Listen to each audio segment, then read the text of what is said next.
Hello and welcome to Your Vote Counts, a public service program for the May 19th primary election that is being produced by Capital Community Media, a multimedia center that provides local content, education, and a platform for diverse community voices in the greater Salem area and the League of Women Voters, Marion, Polk counties, a nonpartisan political organization advocating for voting rights, government transparency, and public education. All candidates for the position of Ward 6 were invited, and we will be hearing from candidate Betsy Vega in our interview. The candidates were asked to prepare a 2-minute opening statement telling about themselves, their qualifications, and why they chose to run for office. I am Karen Williams, your moderator from the League of Women Voters, and I would like to introduce Betsy Vega to share her opening remarks. Thank you for having me today. My name is Betsy Vega, and I'm proud to call Salem a home. I have lived here for 11 years as a single mom, a small business owner, and the daughter of Argentine and Colombian parents who came here chasing the American dream. Hence, they love this country so much they named me Betsy after Betsy Ross. I worked and volunteer in every job that I can find, and I put myself through community college, university, and eventually earning my master's degree in business administration. I am the first to do so in my family to have a degree in this nature. My journey isn't unique to many people here in the families in Salem, and I know that there are many situations that families need today, and today I do wear many hats. I own Rose City Balloons. I bring joy and celebration to events across Salem and also the world. And I also own Latino Enterprises, where I coach and support other small businesses and through bookkeeping and payroll, small business solutions, notary services, where they can grow and create local jobs helping our economy. So I've had the chance also to serve as an adjunct faculty member for Chemecca Community College and teaching practical business solution investing in the next generation of entrepreneurs. And so I am running for City Council because there are several issues that we need to discuss, and that includes all number 3 in no order, but they're all number 3. It's homelessness, public safety, and housing. Thank you for sharing information with us. The questions for our candidates today were developed in collaboration with AAUW and League members. Candidates did not receive questions ahead of this interview. The candidates' responses to the individual questions will not be timed. Now let's give candidate Vega an opportunity to address questions of concern to our community. Question number 1 is, what is in the works for Salem's infrastructure and what are the priorities?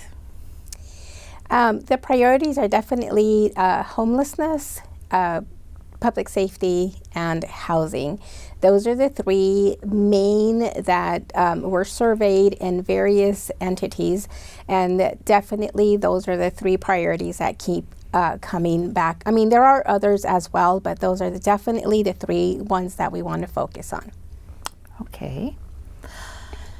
Many residents may not understand the duties of council members. Why should they be interested in this race? Definitely it is because we're actually listening to people. I'm actually door knocking, talking to businesses, listening to them, asking hard questions, and then also where are their tax dollars going? So that's one of my passions that I am definitely doing, and this is the work that a counselor needs to do. Not looking and focusing on their own priorities, but they need to focus on all of the citizens in all of the wards, and me being part of it, then definitely coming together and to a consensus that's going to be in a positive note for all of our constituents. Okay. Several TEAM project areas have been developed to address areas of concern. Tell us which one interests you the most. I'm sorry, did you say TEEN or TEAM? Teams. Okay. I'm sorry, can you repeat the question? Sure.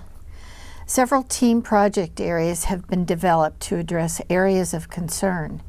Tell us which one interests you the most. Oh my goodness, they're all of interest. I think to tackle the homelessness, we definitely have to move forward with the housing, and that's definitely creating more housing and limiting all of the red tape that the developers have at this time. Okay. What economic pressures are exerted on Salem due to the presence of state government and Willamette University? Those are would be I'm not too familiar with that. I'm sorry, I may not be able to answer that one, but definitely I have more research to do for that one. Okay. Mm-hmm. Do you support the use of general funds to provide revenue guarantee for passenger air services at the airport? Why or why not? Well, it depends. It depends what the outcome would be for that one. I mean, I do see and I have read great things that it would be to bring commercial airlines here, and then I've also heard and read why it's not good. And so I definitely, if elected, would definitely look more into that and see what it's going to be best for our people. Okay. What do you know about the current tree preservation and tree canopy codes, and do you have comments about their effectiveness in maintaining and enhancing the benefit of trees to climate resilience and community safety? I know that trees do have a very positive in cleaning the air and so forth. And one of the things that I do know about Oregon is that that's one of the things that they pride themselves of. Now, I've been through many countries all over the world, and I know that Oregon is one of the number ones where, because we have our tree condensation, I'm going to put it in that way. And so I know that's very important for us. However, with also the growth in our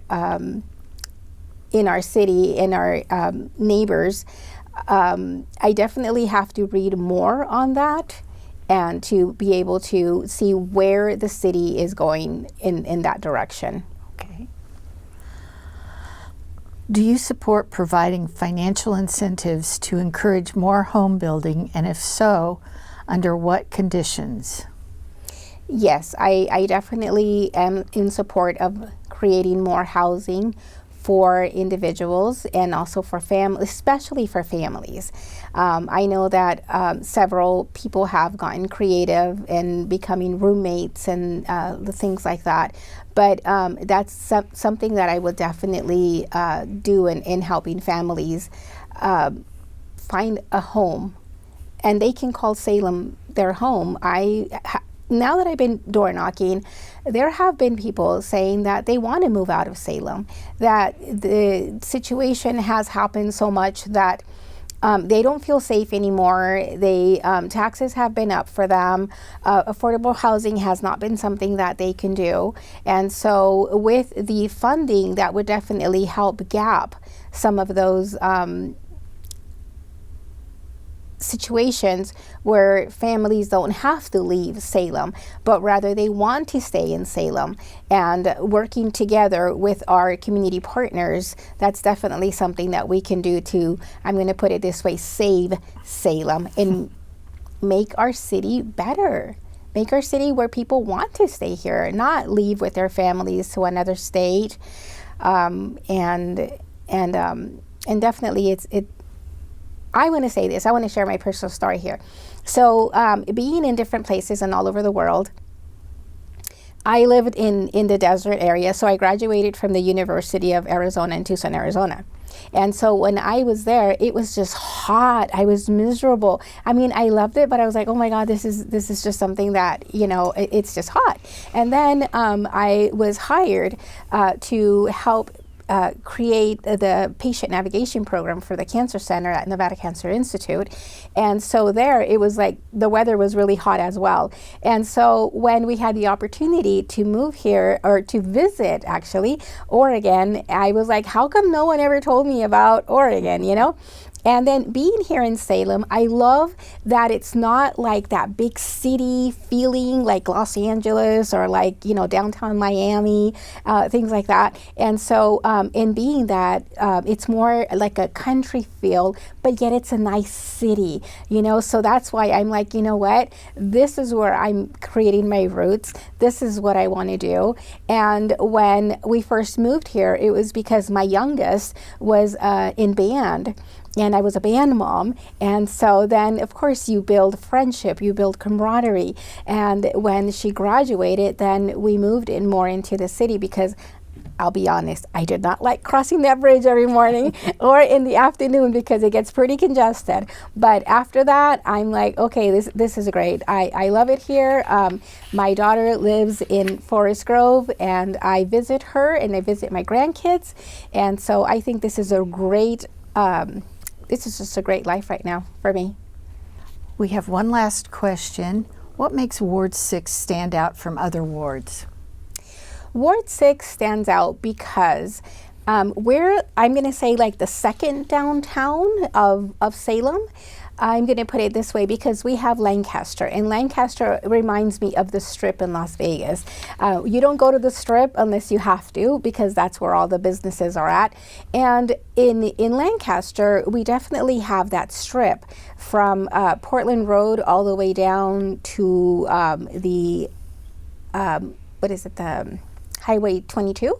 So it's a long strip in that. And even though we do share wards in between, but we definitely have the heart of it in the Hispanic and Latino community. And so we have 47%, which is almost half of our residents are of Hispanic Latino descent.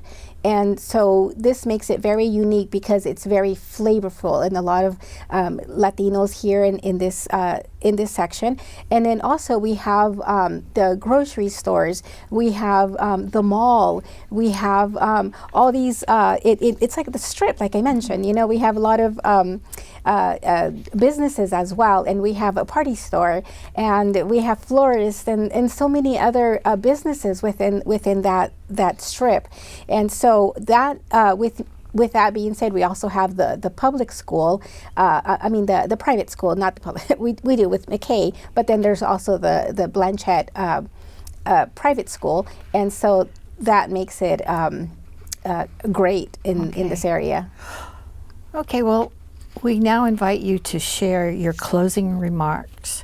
You have 2 minutes, and share your closing remarks and your public contact information. Okay, so thank you for your time. I really appreciate this time that you have allowed me to be here. I am your common sense, no more tax candidate, and I am also proud to say that I'm the first Latina candidate that, when elected, will be in office making history in the city of Salem and the state of Oregon. And I also have extensive involvement with our community. I am a board member for the Marion County Sheriff Department. I'm also a board member for the City of Salem Tourism, Cultural, and Promotion, so we're bringing a lot of events here in our city. I am also a community chaplain working under direction of George Escalante, and also the community partners in between. I am also part of the jail ministry, and that just brings so much joy when I speak to inmates and bringing hope to them. And this is one of the things too with here in the city of Salem. I feel that it's a cultural shift that needs to happen, bringing hope into our city, bringing better decisions that need to come that are really important. So I am humbly asking for your support, and I thank you for all the prayers and all my friends and family and those who know me and those who are getting to know me. You can definitely look at my information. It's Betsy for Salem, and also you can. I have Facebook and Instagram, and you can follow me there and look at my activities that I have during this campaign season. So again, it's betsyforsalem.com, and you can also leave a message on my number 503-779-3902. Thank you, Candidate Vega, for our interview today and sharing your thoughts. Thanks to Capital Community Media for their production and technology skills, to our community groups that provided questions and topics, and to you, the public, for watching this program in order to become an informed voter. You have until April 28th to register to vote or make changes in your registration. Watch for your ballot in your mailbox beginning on April 29th. Remember to vote, and vote early before May 19th, especially if you're mailing in your ballot. For more local, state, and national voter education election information on candidates and ballot measures, visit vote411.org after April 15, when data is posted. Elections matter.